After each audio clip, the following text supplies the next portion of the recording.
the record button and then say, yo, what up? How's it going? It's going good. Good? Wow. To hear it has been a bit, hasn't it? Yeah. Asui 2. Murder Frog, as you have so succinctly put it. What's going on with Asui 2? So we did the one a couple months back, and we were trying to make it so it would be decent. Mm-hmm. And water did all right. And then I saw food and thought, I'm gonna abuse that card. Yeah. And I think we've been playing this character wrong this whole time. Tell me, how so? Like everybody keeps thinking like you just stuff it until you get to that critical mass point where like they can't block anything, then you start using her second enhance. Sure. I think you just punish them for interacting with you. Huh. You just hit it every time. You punish them for interacting with you. You punish them for not interacting with you. You just do the thing. Okay. I guess with food and classmate introductions, as just like spamming a bunch of speed, that probably feels fine, right? Yeah. And I kind of tried it out a little bit, but like obviously I don't have those two cards, but I replaced them with a few things. That's what's in the sideboard. Right. That's what that's about. So, but yeah, I replaced the Insatiable Appetite with Tentacle Strike, and then I replaced the food with the other two cards, just upped them. Okay. And it worked really well. The only time I lost is to All For One that had 3 decoy duplicates out, and then the next game he built 3 on turn 1, and I went, well, I don't think I get to win against you again. Yeah. Rough. Is there anything in particular? So, what do you need my help with, if I could ask? I just want to see if there's anything I missed, because like I just did it real quick, and then I just threw it together and tried it, and like I think I might have missed a few things, but I think it's semi. I just don't know if there's something better than what I picked.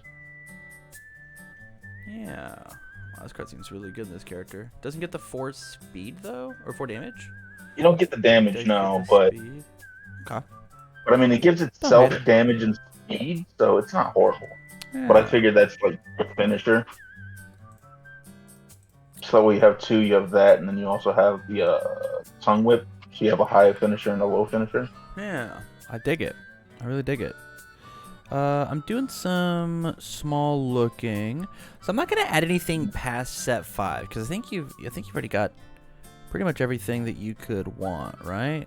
Like I'm sure you've I don't think there's much else in 5 that really does anything for this deck. I mean, there might have been, but like I was just really fixated on this guy's stuff. Sure.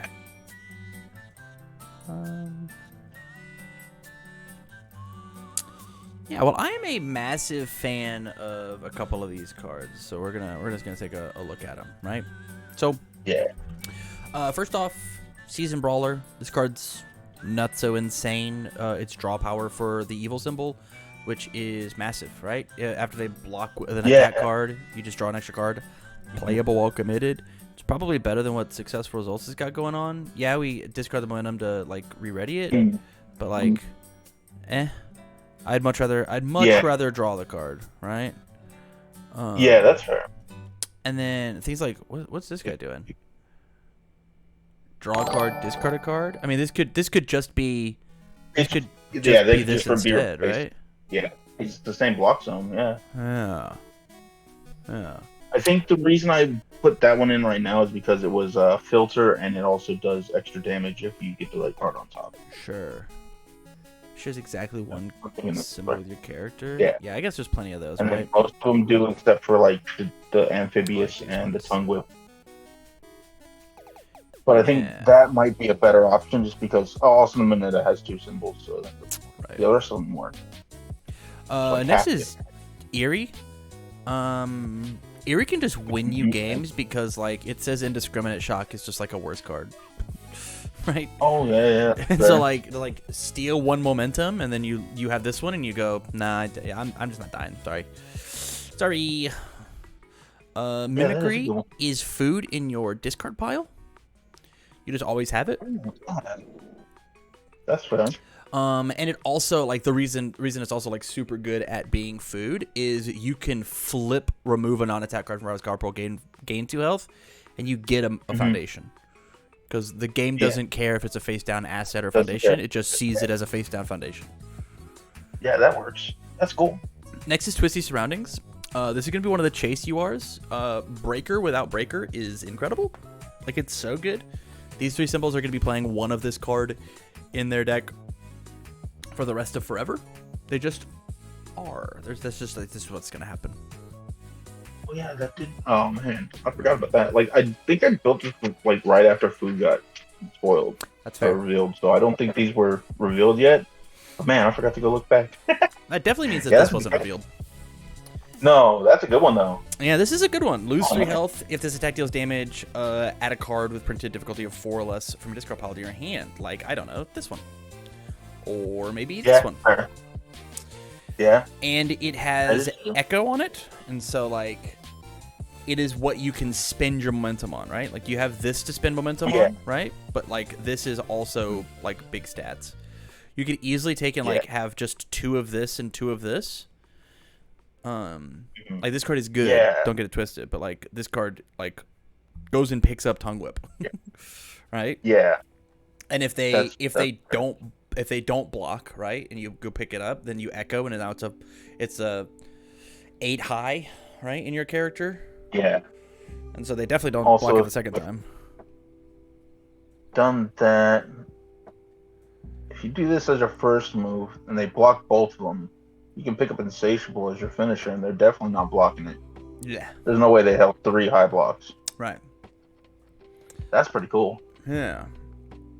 That's pretty much all that I saw. Obviously, those are the things of, like, how much do you need for Happy-Go-Lucky versus something else? Yeah. Right? Like, I think that was just for the low block, because I didn't really see that many good low blocks on Evil. Yeah. And that was, like, one of the ones where, like, I could be kind of short on low blocks and feel okay if I have one out. Then I just get to recycle them every turn. Sure, it's a 3 low block though, so like it is it is yellow, but it's not good. So like you're gonna pick it up and then still die and be like, wait a minute, I had a low block though. Yeah, like one of those could be the area, and then I think one of the other ones has a low block on it. So there's definitely Mimicry also has a low block. Oh, Mimicry, yeah. And this card also readies cards on your turn. Right? On the end of your turn. Like this card's... Yeah. This card's damn good. This card is damn good. Yeah, that's hard. Man, that is going to be a fun card. Yeah. I was playing Midoriya 4 with this card in it. And I was just allowed to just like play the game however I wanted, because I was just like, you can't kill me. It's not possible, because like I have so much blocking that I'm allowed to do on my turn, and then the thing that I don't care about at the very end that you overextended for, I just put it to 1, and then it's whatever. Yeah. That's cool. Yeah, I like that card. That card's cool. So what are the cuts? Are you down to play 4 assets, right? You already have League of Villains. Do you want 1, 2, 3 slammed in here? Yeah, I'd do it. Let's try it. At the very least, try it and be like, yo, I like this one and I don't like this one. Ironically, the League of Villains was like a last minute install to get like the numbers up a little, and it actually came in and saved me on one of my games. That card is really good. When it comes to this number, right, we just increased it by 3. Did you want to cut these Happy-Go-Luckies? Or at least like you could cut like 2 of them, right? You could cut 2 of these, or like 1 fruits. Like we could do that. Yeah, we can cut a couple of Happy-Go-Luckies. Okay.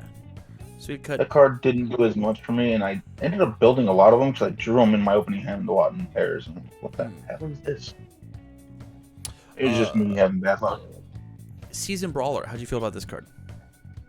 That card seems really good. I think that card could probably take over the. I think at bare minimum it takes over Protector. Yeah. Yeah.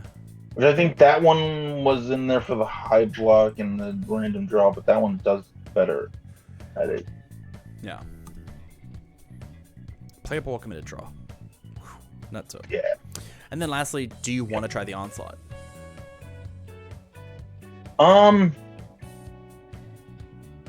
It seems like a good like 2 of probably. Yeah. So you can like go and find your stuff. I don't know, maybe what the Decaying Palm Slams the other is the low block, right? No, you got ambush and tongue whip as low blocks. So you Oh usually yeah, can there take it out is. like one Oh, yeah, ambush, you take out the one decaying, or 2 ambush, and then it would fill the rolls. Yeah, 2 ambush probably the better way, because if we're putting more things that ambush doesn't touch, it loses a little value. Agreed. Yeah. Yeah. I had games where like I was just throwing attacks and they couldn't block it because I had like 3 extra speed on it. So the next one got 5 extra speed, and then I just stuff something in and throw 4 extra damage on it. It's just like, what do you do? You gotta interact, or I'm gonna kill you. And if you don't interact, I'm gonna kill you. Yeah. Which seems like a really fun playstyle for that character. I agree. I was really excited when I figured that out. I agree. If you are in love with Season Brawler, I think the other change that we could do is just successful results. But that is taking out one of our big deadlocks. And this is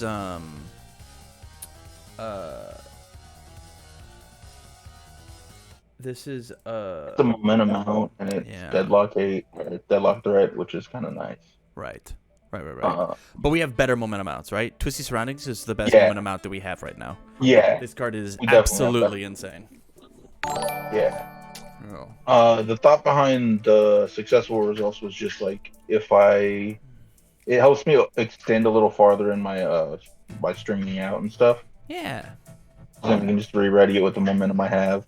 I also had originally planned to put the refreshing slice in, because then I can ready it back up and then commit one of yours, and it helps me push in and you can't interact as much. Right. But I didn't have any. I forgot I didn't have any, so I pulled the other card, but it's on it. All right, man. But like, this looks like a really solid point to at least try it and see where it lies. Yeah, I think it's gonna do a lot better with the food in there, because like I didn't have those, and like a lot of the times like I had 3 of the other cards that I was using as proxies for it in its place, and like if any of those were food, it probably just goes really badly for some people. Sure. I think that's super fair. This is cool. I like this a lot, man. Yeah, like I saw that card and I was just like, this is gonna be, I'm gonna find a way to abuse this. And I was like, Sue does it every turn. She does. All right, man. Well, go ahead. Oh, like if you block, I still get the speed and I get damage now. Yeah. Instead of +2 speed, it's now +1/+4. Seems okay. Yeah. And if you have 2 food out, it's just you always get +2, which means they're just not allowed to block. +2. Yeah, it's +2, and if they do block, it's +4 on my next one and +2 speed. And then if you don't block that one, the next one gets +4/+4. Wow. Wow. Pretty good. I'm excited to check out. All right, buddy. We'll stay on the line long enough for me to shoot you the list, and you have a great rest of your night. Happy testing. Sounds good. Yeah, thanks.